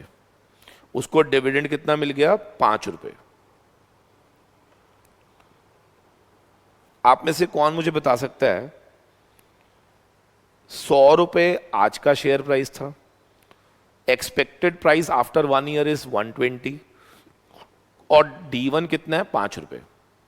कोई मुझे ये बता सकता है कि इस आदमी की कितनी रिटर्न या कितनी यील्ड रियलाइज हुई है? यील्ड का मतलब रिटर्न होता है बेटा। बताओ कितनी रिटर्न या कितनी यील्ड इसने रियलाइज करी है? कोई मुझे देख के बता सकता है? 100 रुपए लगाए और 125 मिले आफ्टर 1 ईयर, तो what is the yield? Yield का मतलब रिटर्न कितनी है? एनीबडी? वेरी सिंपल, कौन आंसर देगा इसका? 25, वेरी गुड, 25%। अब ये कैसे निकला? Very simple, P1 plus D1 minus P0 upon P0 into 100, so that is 25%. So if somebody ask you that what is the opportunity cost of investor, और इस तरह का अगर डाटा दिया हुआ है तो क्या हम यूजिंग रियलाइज यील्ड अप्रोच क्या उस पर्सन की अपॉर्चुनिटी कॉस्ट यानी कि केई क्या निकाल सकते हैं? यस, बिल्कुल निकाल सकते हैं। क्या मैं इसको लॉक कर दूं मेरे बच्चे? तो वेरी सिंपल, ये तो बच्चों वाला फॉर्मूला था, P1 plus D1 that is price after 1 year plus dividend after 1 year minus today's price divide by today's price into 100। Can I lock this concept? Come on, can I lock this concept? सारे बोलेंगे तभी मजा आएगा। क्या मैं इस concept को lock कर सकता हूं? Yes, that's good, that's good, very good, बहुत बढ़िया। तो मेरे ख्याल से अच्छा, अब बच्चा कहता है सर अर्निंग और अर्निंग ग्रोथ मेथड क्या होते हैं? सर कुछ भी नहीं होते, प्रैक्टिकली स्पीकिंग कुछ नहीं होते। देखो कैसे, बिल्कुल लल्लू मेथड्स होते हैं वो, और पेपर में वो आते भी नहीं है बेटा। देखो, अगर एक कंपनी ने एक इन्वेस्टर को डिविडेंड पे करा है, ठीक है, तो वो डिविडेंड कंपनी के लिए तो क्या बन गया? कॉस्ट। तो कंपनी कॉस्ट निकालते समय डिविडेंड अपॉन P0 इंटू 100 करेगी। बोलो, ठीक है। अब सोच के बताओ, वही डिविडेंड इन्वेस्टर के लिए क्या बनेगा? अर्निंग। तो जब वो अपनी अपॉर्चुनिटी कॉस्ट निकालेगा तो क्या वो भी अर्निंग अपॉन P0 इंटू 100 करेगा? मतलब ये डिविडेंड कंपनी के लिए कॉस्ट है, क्या वही डिविडेंड इन्वेस्टर के लिए क्या अर्निंग बन जाता होगा? यस प्लीज, ठीक है। बस इसमें जो फर्क है ना वो सुन लो क्या है। कंपनी जब P0 लिखती है ना तो वो लिखती है नेट प्रोसीड्स, और यहां पर जब हम P0 लिखते हैं तो हम लिखते हैं मार्केट प्राइस, जितने पे आपने खरीदा होगा। देखिए, इन्वेस्टर ने जरूरी नहीं है कि उतने में ही खरीदा हो जितना कंपनी को मिला। क्या हमने ओपन मार्केट से भी खरीदा हो सकता है? अगर इन्वेस्टर ने ओपन मार्केट से खरीदा होगा तो हो सकता है net proceed is different from market price, तो इसीलिए हम यहां पर वर्ड क्या यूज करते हैं? Market price. क्लियर है? Rest is all same, rest is all same. ये डिविडेंड मॉडल होता है और इसको क्या बोलते हैं? Earning model. Simple, D becomes E, company की कॉस्ट, इन्वेस्टर की अर्निंग। P0 कंपनी के नेट प्रोसीड्स होता है और इन्वेस्टर के लिए P0 का मतलब क्या होता है? Market price. सिंपल। अच्छा, सिमिलरली जब डिविडेंड ग्रोथ मॉडल पढ़ते थे तो D1 upon price plus growth, और अर्निंग ग्रोथ पढ़ते समय सेम करना है आपने। बस मेक श्योर कि आपको यहां पर ध्यान रखना है कि ये मार्केट प्राइस है और इसको करते समय ध्यान रखना है कि ये नेट प्रोसीड्स है। बस जिसको ये बात समझ आ जाती है उसको ये बात समझ आ गई कि डिविडेंड और अर्निंग मेथड्स आर सेम, बिल्कुल सेम है। ठीक है, एक कॉस्ट ऑफ इक्विटी है फ्रॉम कंपनीज एंगल और एक अपॉर्चुनिटी कॉस्ट है फ्रॉम इन्वेस्टर्स एंगल। क्लियर है? ठीक है, क्या मैं इसको लॉक कर सकता हूं बेटा? Yes please. Cost of equity, सारे मेथड्स मैंने करा दिए, क्या हमें समझ आ गए हैं? जल्दी बोलेंगे फटाफट से, सबने बोलना है यस यस यस यस, जल्दी जल्दी फास्ट। कॉस्ट ऑफ इक्विटी क्या हमें पूरा समझ आ गया? बिल्कुल समझ आ गया, बिल्कुल समझ आ गया। That's great, that's great. अब हम सीखेंगे कॉस्ट ऑफ रिटेन्ड अर्निंग्स। ऊपर हेडिंग डालनी है cost of retained earnings. Cost of retained earnings that is KRE। Cost of retained earnings that is KRE। अब ये कैसे निकला? अब ध्यान से देखना है आपने। How to calculate cost of retained earnings. आपको याद होगा हमने क्लासरूम में क्या डिस्कस किया था, that cost of retained earnings, वैसे जब हम ऐसे बात करते हैं कि रिटेन्ड अर्निंग वो पैसा होता है जो कंपनी ने रिटेन करा होता है आउट ऑफ प्रॉफिट्स। तो हमेशा याद रखना कि there is no explicit cost for retained earnings. याद रखना रिटेन्ड अर्निंग्स की एक्सप्लिसिट कॉस्ट नहीं होती, क्यों, हमने किसी को पे तो नहीं करना, लेकिन there is always an implicit cost. एक इम्प्लिसिट कॉस्ट होती है किसकी, रिटेन्ड अर्निंग की। रिटेन्ड अर्निंग की हमेशा आपको क्या मिलेगी, एक इम्प्लिसिट कॉस्ट मिलेगी। और इम्प्लिसिट कॉस्ट क्या होती है मैं आपको बताता हूं, सोच के बताओ, अगर ये रिटेन्ड अर्निंग रिटेन्ड ना होती तो क्या ये हमारे इक्विटी वालों को मिलती, बिल्कुल। इसका मतलब उस रिटेन्ड अर्निंग पे राइट किसका था, इक्विटी वालों का। तो इसीलिए अब लॉ ने क्या कहा, ध्यान से सुनेंगे, इन्होंने हमें कहा कि cost of retained earning is opportunity cost of equity share holder. मतलब जो इक्विटी वालों की अपॉर्चुनिटी कॉस्ट थी वही बन जाएगी cost of retained earnings. Clear है, ठीक है। तो आप में से कौन बताएगा अपॉर्चुनिटी कॉस्ट ऑफ इक्विटी का मतलब क्या केई होता है, बिल्कुल। अब आप में से ये भी मुझे बता दो, कौन बताएगा कि K R E is equal to K E, क्या ये फाइनल फॉर्मूला बन गया, राइट। फिर मैंने आपको एक चीज बताई थी कि अगर क्वेश्चन में ब्रोकरेज या पर्सनल टैक्सेस गिवन हो तो क्या वो यहां से माइनस हो जाएंगे। सो 1 minus personal tax, 1 minus brokerage, अगर गिवन हो तो माइनस कर देना, otherwise most of the cases में क्या के आर ई एंड के ई बोथ विल बी सेम। लेकिन हमारे पास ना कई बार क्वेश्चन आ जाता है, क्वेश्चन लिख लीजिए क्या आ जाता है, कॉस्ट ऑफ रिटेन्ड अर्निंग सस्ती होती है कॉस्ट ऑफ इक्विटी से, इसको जस्टिफाई करो। सर प्रैक्टिकली ये सस्ती होती है, बताओ क्यों। देखो कॉस्ट ऑफ इक्विटी का मतलब होता है हमें बाहर से बोरो करना है, यस। जब हम बाहर से बोरो करते हैं तो बीच में ब्रोकरेज, फ्लोटेशन कॉस्ट, 100 चीजें आ जाती हैं, राइट।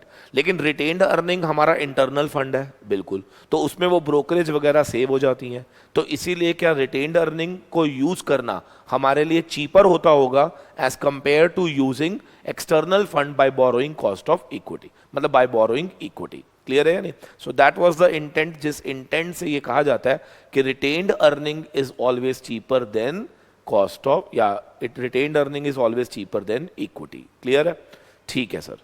क्या मैं इसको लॉक कर सकता हूं, कम ऑन, यस प्लीज। हाँ जी, तो उम्मीद करता हूं यहां तक क्लियर है। अब आप देखेंगे जरा, when I started this chapter तो मैंने आपसे क्या कहा था कि हम फेज 1 में क्या सीखेंगे, cost of various sources of finance, that is KD, KP, KRE, KE और K TL, that is cost of term loans. तो ये हमने पढ़ लिया बच्चे, ठीक है। अब मुझे बताओ कि हमारा फेज 2 क्या था, how to calculate overall cost. Come on, how to calculate overall cost. तो ऊपर हेडिंग डालेंगे computation of overall cost denoted by the term KO. Come on, denoted by the term KO, लिखो जरा सारे, ऊपर हेडिंग डालेंगे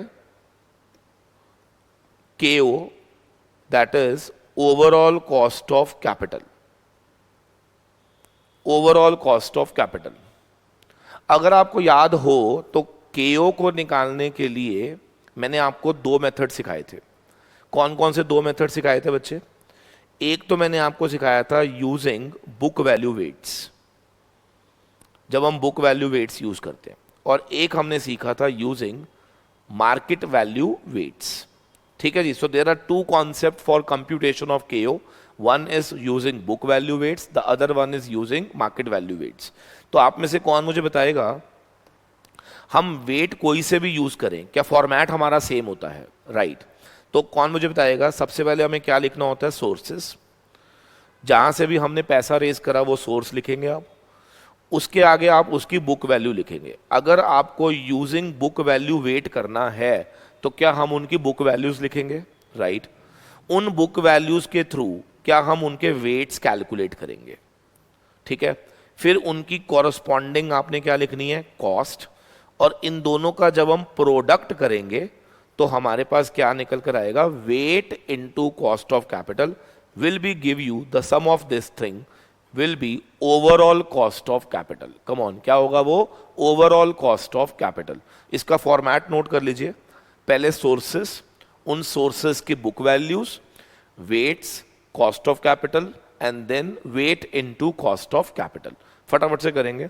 अच्छा, कौन मुझे बताएगा अगर हमें यूजिंग मार्केट वैल्यू वेट्स निकालना हो तो एक डिफरेंस आ जाता था. Who will tell me what was that difference? हाँ जी, इंस्टेड ऑफ बुक वैल्यूज हम क्या लिखते थे? Market values. तो फॉर्मेट पूरा सेम है, लिख लीजिए. सोर्स, मार्केट वैल्यू के बेसिस पे weights, then COC and then weight into COC. बस फर्क क्या है? यहां पे बुक वैल्यू और यहां पर मार्केट वैल्यू, बस. ठीक है ना? तो मैं एक ही क्वेश्चन कराऊंगा जिसमें हम लोग यूजिंग बुक वैल्यू वेट भी सीखेंगे और यूजिंग मार्केट वैल्यू वेट्स भी सीखेंगे. How to calculate overall cost. Clear है? Using book value weights and using market value weights. Clear है? ठीक है सर. अब आपने सुन लो ध्यान से, आज ही कोशिश करनी है जितने भी question related to this chapter होंगे आपने सारे वाइंड अप कर देने हैं, सो दैट एटलीस्ट जो देखो हम लोग नॉर्मली जितना मैंने कराया, अगर आपने क्लासेस ली हो ढंग से तो इतना पोर्शन हम लोग 5 या 6 क्लासेस में कवर अप करते हैं, क्योंकि उसमें हम लोग एक एक कॉन्सेप्ट को धीरे धीरे डिराइव करते हुए चलते हैं. ठीक है? बट लास्ट मोमेंट पे कभी भी उतना दोबारा से नहीं रिवाइज हो सकता. तो क्या हमें क्रक्स चाहिए होता है ताकि हम उसको जल्दी से चैप्टर को ओवरव्यू ले सके. तो आई होप सो अगर आप लास्ट में ये वाले नोट्स रेफर करोगे ना तो आपको ये चैप्टर बहुत हैंडी लगेगा. अब इसके बाद स्ट्रेट अवे आपने किस पे प्रैक्टिस करनी है? क्वेश्चंस पे. देखो, कॉन्सेप्ट जब एक बारी पूरे रिवाइज हो जाते हैं जल्दी से, तो क्या सिर्फ क्वेश्चन को प्रैक्टिस करने से आप लोगों का कॉन्फिडेंस लेवल बढ़ जाएगा. क्लियर है? ठीक है. तो अगर अब यहां से आपने क्वेश्चन प्रैक्टिस नहीं करे तो फिर ये क्लास आपके लिए बेकार हो जाएगी.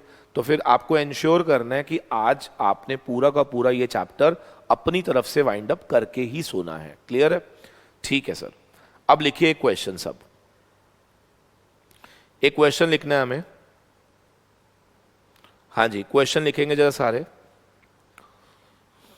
क्वेश्चन इज कि मान लेते हैं ये कंपनी की बैलेंस शीट है और इसमें हमें equity, preference, retained earning, debentures सब कुछ दिखाया हुआ है.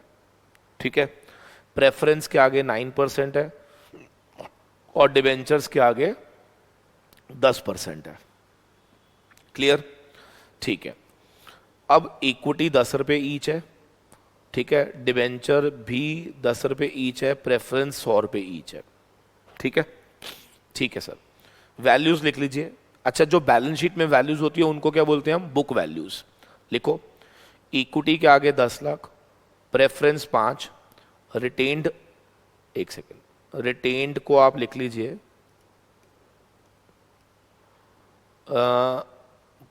15 लाख और डिबेंचर भी आप लिख लीजिए 10 लाख.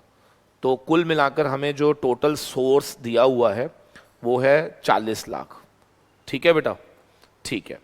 अब आगे लिखेंगे. Let's say cost of equity मैं आपको पहले से ही दे रहा हूँ. ठीक है? आई am giving you cost of equity. हालांकि अगर मैं चाहूँ तो आपको वो डाटा दे सकता हूँ, last year dividend, current price and then growth rate. तो क्या आप केई निकाल लोगे? यस. तो मैं मान के चल रहा हूँ कि आप केई निकाल सकते हो. तो आपने लेट से केई दिया हुआ है 18%, ये पहले से गिवन है, लेट अस प्रिज्यूम दिस. ठीक है? और टैक्स रेट दिया हुआ है 30%. राइट? बस इतनी इंफॉर्मेशन है. इसके अलावा लिख लीजिए करंट मार्केट प्राइस इक्विटी का दिया हुआ है 25 रुपये, डिबेंचर का दिया हुआ है 11 रुपये और प्रेफरेंस का दिया हुआ है 110 रुपये. ये क्वेश्चन में गिवन है सब कुछ. क्लियर है? ठीक है. आपको क्या निकालना है? केओ निकालना है using book value and using market value. So I am giving you, no, I will not give you. मैं ही कराता हूँ बिकॉज पहला क्वेश्चन है तो आई वांट मैं ही कराता हूँ. 2 मिनट सबने फोकस करना है. कॉपी पेन पहले बंद कर दीजिए फटाफट से. कॉपी पेन बंद कर दीजिए, बिकॉज इसके बाद सिर्फ 10 मिनट की क्लास रह गई है, तो प्लीज़ ज़रा शांतिपूर्वक बिल्कुल ढंग से समझना है आपने, कोई भी जल्दबाजी में नहीं करेगा। क्लियर है? तो कॉपी पेन बंद कर देंगे, सिर्फ 10 मिनट्स मुझे पेशेंस चाहिए आपकी। सामने देखेंगे जरा, देखिए जब हम यूजिंग बुक वैल्यू वेट करेंगे, जब हम यूजिंग क्या करेंगे, बुक वैल्यू वेट, तो इट्स वेरी सिंपल। सोर्स लिखो, equity, preference, retained earning, debentures, उसके सामने उनकी बुक वैल्यूज लिख दो, वो भी हमें गिवन ही है, 10 लाख, 10 लाख, 15, एक बार चेक करना, 10, 5 है,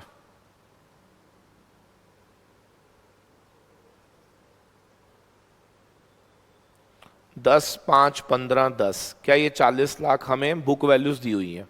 ठीक है, तो क्या आप यहां से मुझे वेट निकाल के दे सकते हो? Yes sir. कैसे सर? 0.25, 0.125, 0.375, 0.25, total weight is 1। कैसे निकाला, समझ आया?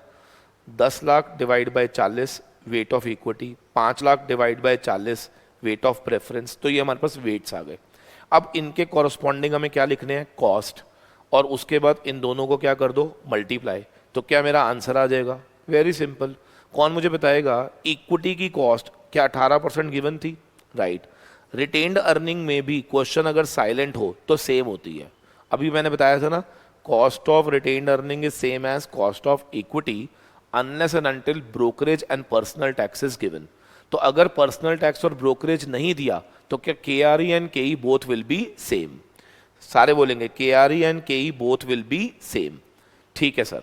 अब आप में से कौन बताएगा प्रेफरेंस का कूपन रेट कितना था? If I am not wrong 9%, और डिबेंचर का कितना था? 10%।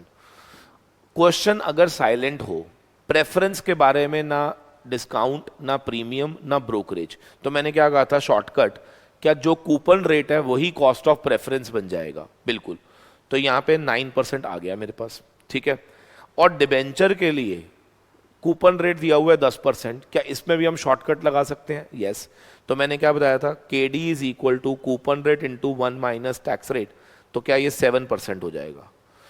देखो ये सारी बातें मैंने पहले इसीलिए बताई जिसको हम अब अप्लाई कर सके। देखो फिर से देखेंगे, अगर क्वेश्चन में इशू से रिलेटेड डिस्काउंट, प्रीमियम, ब्रोकरेज नहीं दिया और रिडम्पशन से रिलेटेड भी डिस्काउंट, प्रीमियम कुछ नहीं बताया, तो क्या शॉर्टकट अप्लाई कर दो। प्रेफरेंस में जो कूपन रेट है वही कॉस्ट ऑफ प्रेफरेंस बना दो, डिबेंचर में जो कूपन रेट है इंटू 1 माइनस टैक्स रेट करो, तो क्या वो कॉस्ट ऑफ डिबेंचर बन जाता है। क्लियर हो गया? कुछ नहीं करना, अब इन दोनों को करो मल्टीप्लाई, इन दोनों को करो मल्टीप्लाई, इन दोनों को करो मल्टीप्लाई, इन दोनों को करो मल्टीप्लाई, क्या मेरे पास KO आ जाएगा using book value weights? Come on, using book value weights. क्या मैं इसको लॉक कर सकता हूं? जल्दी बताओ। कुछ भी नहीं है, वेरी सिंपल। इसको बोलते हैं calculation of overall cost using book value weights. जल्दी बोलो, सबको समझ आया नहीं आया? Come on. अब देखेंगे जरा नेक्स्ट क्वेश्चन, यानी कि इसी का सेकंड पार्ट लिखना सबने।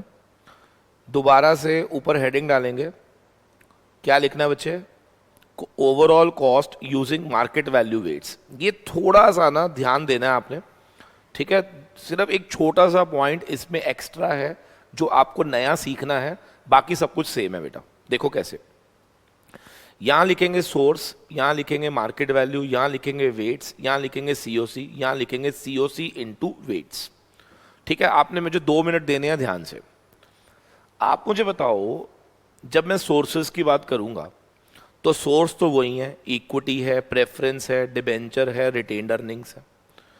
लेकिन कौन मुझे बताएगा रिटेन्ड अर्निंग्स की कोई मार्केट वैल्यू तो होती नहीं होगी? सोचने वाली बात है। हाँ सर, आराम से रुकना है आपने, ठीक है ना? तो फिर रिटेन्ड अर्निंग के आगे, क्योंकि रिटेन्ड अर्निंग कोई मार्केट में बिकती थोड़ी ना जो उसकी मार्केट वैल्यू आ जाएगी। बिल्कुल सही कह रहे हो सर। तो रिटेन्ड अर्निंग की क्योंकि कोई मार्केट वैल्यू होती ही नहीं है, तो फिर यहां पर कैसे लिखा जाएगा ये मुझे आपको सिखाना है, ठीक है ना? तो आपने सिर्फ 2 मिनट देने हैं मुझे, फिर मैं आपको क्वेश्चन पूरा अपने आप कर लेना। जहां तक सवाल है इक्विटी की कॉस्ट का, वो 18 है, पहले से पता है। रिटेन्ड अर्निंग की कॉस्ट का 18 है वो भी पता है, प्रेफरेंस 9 है ये भी पता है, डिबेंचर 7 है ये भी पता है। इसका मतलब चाहे आप मार्केट वैल्यू वेट्स लो, चाहे आप बुक वैल्यू वेट्स लो, याद रखना इंडिविजुअल सोर्स के सामने जो कॉस्ट है वो तो सेम ही आएगी। बिल्कुल सही। तो अगर कुछ बदलेगा तो क्या सर, मार्केट वैल्यूज बदलेंगी, और मार्केट वैल्यूज की वजह से क्या वेट्स बदल जाएंगे। ठीक है, तो आपने मुझे 2 मिनट देने हैं, ध्यान से देखना। प्रेफरेंस और डिबेंचर का तो पहले मैं मार्केट वैल्यू निकाल देता हूं। देखो कैसे, कौन मुझे बताएगा प्रेफरेंस वालों की फेस वैल्यू क्या थी बेटा, 100 रुपए, और वो मार्केट में कितने का है, 110 का। तो आपने क्या करना है, इधर देखो जरा सारे, 5 लाख डिवाइड बाय 100, क्या नंबर ऑफ प्रेफरेंस आ गया, इंटू 110, तो ये आ गया मेरे पास 5.5 लाख। तो यहां पे हमने मार्केट वैल्यू लिख दी 5.5 लाख, पल्ले पड़ गया बेटा। ठीक है, next, who will tell me debenture की मार्केट वैल्यू कैसे निकलेगी। Again very simple, debenture total कितने का था, 10 लाख का, फेस वैल्यू कितनी थी, 10 रुपए, तो नंबर ऑफ डिबेंचर कितने हुए, 1 लाख, मार्केट में कितने का है, 11 रुपए, तो उसकी मार्केट वैल्यू कितनी हुई, 11 लाख। ये भी क्लियर हो गया। ठीक है, अब पंगा क्या है, पंगा ये है कि हमें इक्विटी और रिटेन्ड अर्निंग की मार्केट वैल्यू चाहिए। चलो वो भी देखते हैं। क्या हमें क्वेश्चन में क्लियरली गिवन है कि इक्विटी जो है वो इस समय कितने में ट्रेड हो रहा है, 25 में। तो इधर देखो, इक्विटी शेयर कैपिटल 10 लाख की है, 10 रुपए का शेयर है, तो नंबर ऑफ शेयर कितने हैं, 1 लाख, इंटू 25 करो, तो क्या 25 lakh will be the market value किसकी, इक्विटी की, राइट। आप में से कौन मुझे बता सकता है कि अगर market value of equity 25 lakh रुपए है, आराम से सुनिएगा, तो क्या ये वैल्यू सिर्फ इक्विटी की वजह से होगी या ये इंट्रिंसिक वैल्यू होगी। प्लीज समझिएगा, किसी भी शेयर की मार्केट वैल्यू जो होती है ना, वो because of its intrinsic value होती है। कम ऑन, किसी भी चीज की मार्केट वैल्यू होती है वो because of its intrinsic value होती है, ध्यान रखना। अब क्योंकि ये इसकी इंट्रिंसिक वैल्यू की वजह से है, मैं रिपीट करूंगा, क्योंकि ये इसकी इंट्रिंसिक वैल्यू की वजह से है, तो इसमें रिटेन्ड अर्निंग ऑलरेडी इंक्लूडेड होता है। क्या मतलब, ये जो 25 लाख है ना, ये सिर्फ इक्विटी शेयर की वैल्यू नहीं है, ये इक्विटी और रिटेन्ड अर्निंग दोनों की वैल्यू है। तो ऐसे में हमें क्या करना है, इस 25 लाख को इक्विटी और रिटेन्ड अर्निंग की बुक वैल्यू रेशो में डिवाइड कर देना है। मुझे बताओ, इक्विटी की कितनी बुक वैल्यू थी, 10 लाख, रिटेन्ड अर्निंग की 15 लाख, इन दोनों के बेसिस पर क्या 2:3 की रेशो बनी, यस। तो 25 लाख को 2:3 की रेशो में डिवाइड कर दो, कितना आएगा, 10 लाख और 15 लाख, कुछ पल्ले पड़ा। हाँ, अगर मान लो ये मार्केट वैल्यू 50 रुपए होती, कोई बात नहीं, तो क्या यहां 50 लाख आ जाता, यस। क्या वो 50 लाख भी क्या 2:3 में ही बढ़ जाता, तो यहां 20 लाख आ जाता, यहां 30 लाख आ जाता। क्या सबको क्लियर है, यस सर। तो अब आप यहां लिख लीजिए 10 और 15। अब मुझे बताओ, क्या इसको ऐड करके, क्या पहले मैं वेट्स निकाल दूंगा बेटा, फिर इन वेट्स को सीओसी से मल्टीप्लाई करके क्या मेरे पास फाइनली ओवरऑल कॉस्ट निकल कर आ जाएगा। क्या सबको क्लियर है, यस प्लीज, लॉक कर दूं, हेलो, कम ऑन, चलो वेरी गुड।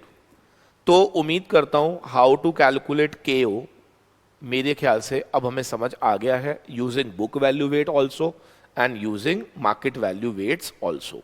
क्या मैं इसको लॉक कर दूं, बिल्कुल सही। नेक्स्ट कॉन्सेप्ट लिखना है हमें, नेक्स्ट कॉन्सेप्ट लिखना है। I told you only one concept is left, लिख लीजिए। अच्छा, कई बार ना क्वेश्चन में अगर आपको याद हो तो हम WMCC भी निकालते थे, weighted marginal cost of capital. ये कुछ अलग नहीं होता बेटा, इसको निकालने का तरीका भी सेम ही होता है, बट मार्जिनल का मतलब कोई बताएगा क्या था, कि हमें केओ निकालना है सिर्फ किसका, एडिशनल फंड्स का, बस। मेथड सेम होता है बेटा, ठीक है ना, मेथड सेम होता है, बस ये ध्यान रखना है WMCC जब भी आएगा क्या हमें एडिशनल फंड का ही कॉस्ट कैलकुलेट करना होता है, उसी को हम बोलते हैं weighted marginal cost of capital. Very good, बहुत बढ़िया। अब एक आखिरी पॉइंट लिखेंगे, that is EVA, economic value addition. हालांकि इसको हम अलग से भी कर सकते थे, बट मैं इसमें इसलिए करा रहा हूं क्योंकि इसमें केओ का इस्तेमाल होता है, ठीक है ना। तो लिखो ईवीए का मतलब क्या होता है, इकोनॉमिक वैल्यू एडिशन। हाँ जी, ईवीए की फुल फॉर्म क्या होती है, इकोनॉमिक वैल्यू एडिशन। तो इकोनॉमिक वैल्यू एडिशन कैसे करेंगे, लिखो जरा। हमेशा याद रखना इकोनॉमिक वैल्यू एडिशन का मतलब क्या होता है। किसी भी कंपनी के लिए वैल्यू एडिशन का क्या मतलब होता है, difference between returns and cost. याद रखना कोई भी कंपनी अगर 20% कमा रही है और 10% पे कर रही है, तो जो बचा हुआ 10% है, क्या वो उसका वैल्यू एडिशन है। बिल्कुल सही। अब यहां पर रिटर्न से मेरा क्या मतलब होता है, लिख लीजिए ईबीआईटी, यानी कि ऑपरेटिंग प्रॉफिट्स। क्या होता है मेरा, ऑपरेटिंग प्रॉफिट्स। क्लियर है। लेकिन वो भी कौन सा वाला ऑपरेटिंग प्रॉफिट, जो आफ्टर टैक्स होता है, जो क्या होता है आफ्टर टैक्स। तो मैं रिपीट करूंगा, रिटर्न और कॉस्ट का difference is economic value addition, where return का मतलब क्या होता है, operating profit after tax, very good, minus cost का क्या मतलब होता है, लिख लीजिए KO into capital employed, KO multiplied by capital employed. जब हम केओ अभी समझ आ गया क्या होता है, overall cost, into capital employed सब करेंगे तो हमें क्या मिल जाएगा, कॉस्ट। क्या मिल जाएगा, कॉस्ट। और इन दोनों का जो डिफरेंस होता है ना, उसी को हम नाम देते हैं ईवीए। तो who will tell me what is the meaning of EVA, come on. EVA, economic value addition, which is the difference between operating profit after tax and company's cost of capital। तो EBIT into 1 minus tax rate, ये आ गया operating profit after tax, minus करेंगे overall cost into capital employed, so that difference will give you EVA, that is economic value addition.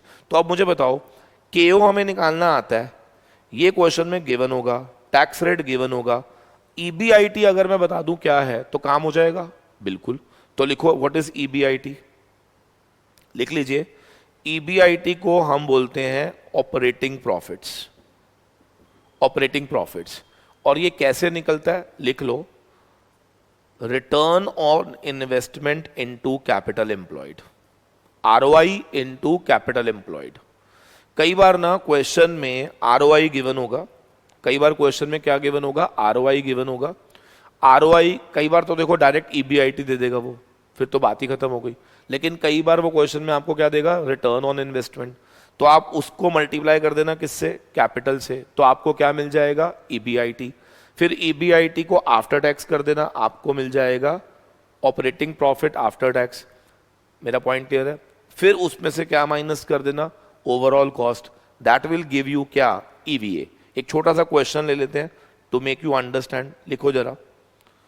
Company का overall cost है बच्चे 18%, company की total capital employed है 50 लाख रुपए, ठीक है। कंपनी का ऑपरेटिंग प्रॉफिट जो कंपनी ने कमाया है, जो कंपनी ने कमाया है, यानी कि कंपनी का जो ऑपरेटिंग प्रॉफिट है, लेट्स से वो दिया हुआ है 20 लाख रुपए, कंपनी का टैक्स रेट है 30%। पता लगाओ व्हाट इज कंपनीज EVA। आपको पता लगाना है that what is company's EVA। कौन बताएगा how to calculate EVA in this case, fast. हाँ जी, EVA निकाल के दिखाओ फास्ट फास्ट, कम ऑन। बच्चा कहता है सर EVA का मतलब कितना, आंसर आया, लेट्स चेक, 5 लाख रुपए। ओके, 5 लाख रुपए, लेट्स चेक इट। कौन बताएगा, EBIT into 1 minus tax rate minus KO into capital employed. EBIT दिया हुआ है 20 lakh, 1 minus tax rate 30%, KO दिया हुआ है 18% इंटू कैपिटल दी हुई है 50 लाख, दैट इज 9 लाख रुपए। यहाँ पे आ जाएगा कितना, 14 लाख, दोनों का डिफरेंस 5 लाख। बहुत बढ़िया बच्चे, बहुत बढ़िया, that's great, that's great. I hope so the chapter is clear to everyone now.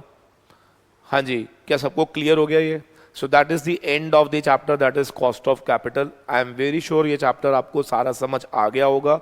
Now I want you people to practice the questions related to this chapter so that आपके सारे जो कॉन्सेप्ट्स हैं वो अच्छे से क्लियर हो जाएं। Clear है? चलो, यहां तक समझ आ गया सबको? Come on. हाँ जी बेटा, चलिए, तो please revise this chapter. Okay fine. अब मैंने आपको कहा था कि मैं क्लास के एंड में बताऊंगा कि एग्जीक्यूटिव बच्चों का अंडर राइटिंग और मार्जिनल कॉस्टिंग का जो टेस्ट हम लोगों ने सैटरडे को फिक्स किया है वो आपको कैसे मिलेगा। क्लियर है? देखो, आई एम वेरी श्योर आप लोगों ने मोबाइल ऐप डाउनलोड कर ली होगी, नहीं करी तो प्लीज़ इसको डाउनलोड करिए। जैसे ही आप मोबाइल ऐप डाउनलोड करेंगे ना, तो आपने क्या करना है वो मैं आपको चेक करा रहा हूँ। You have to follow the steps now. आपको ना बैचेस पे क्लिक करना है बेटा, बैचेस पे।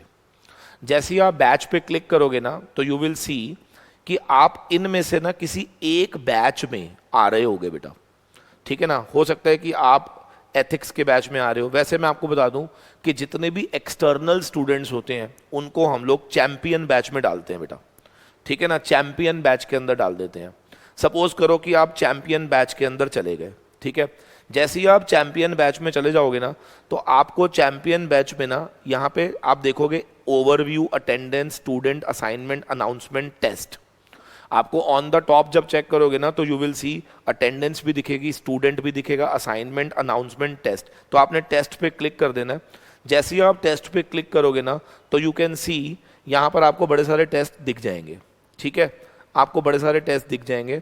आपने क्या करना है, जो टेस्ट आपको उस समय एक्टिवेटेड दिखेगा, अब वो कौन सा टेस्ट जो एक्टिवेटेड दिखेगा मुझे, मार्जिनल कॉस्टिंग और अंडर राइटिंग का, वो आपने टेस्ट जो है खोलना है। मोबाइल पे ही उसके एमसीक्यूज आपने ट्राई करने हैं। जैसे ही आप पेपर सबमिट करोगे ना, जैसे ही पेपर सबमिट करोगे, आपका रिजल्ट उसी समय आपको मिल जाएगा कि आपके कितने क्वेश्चन गलत हैं, कितने क्वेश्चन सही हैं। And then at the same time मुझे भी पता चल जाएगा कि कितने बच्चों ने वो टेस्ट अपीयर किया है और आप लोगों का रिजल्ट क्या था। सो दैट हम लोग देखेंगे कि अगर आपका रिजल्ट अच्छा नहीं होगा तो वी विल वर्क ऑन कि उस पर हम कितने एमसीक्यूज और ट्राई कर सकते हैं। क्लियर है? हाँ, अगर आप में से किसी भी बच्चे ने टेस्ट दिया और उसकी रैंक 1 या रैंक 2 आती है, तो हम लोग आप लोगों को एक सरप्राइज गिफ्ट देंगे। मैं बताऊंगा वो क्या है। क्लियर है? चलो, thank you very much, God bless you all. तो प्लीज मेक श्योर सैटरडे को जब हमारा टेस्ट हो, सबने वो टेस्ट जरूर जरूर जरूर करना है। और फिर मैं संडे या मंडे को आपका वो टेस्ट का रिजल्ट, जिन लोगों के अच्छे मार्क्स होंगे वो डिक्लेयर करूंगा यूट्यूब पे, और फिर एक सरप्राइज गिफ्ट भी देंगे उन लोगों को जिनका रैंक 1, 2, 3 आया होगा। क्लियर है? चलो, God bless you all. So मिलते हैं आपसे नेक्स्ट क्लास में with a new chapter, with new energy. Till then, good bye.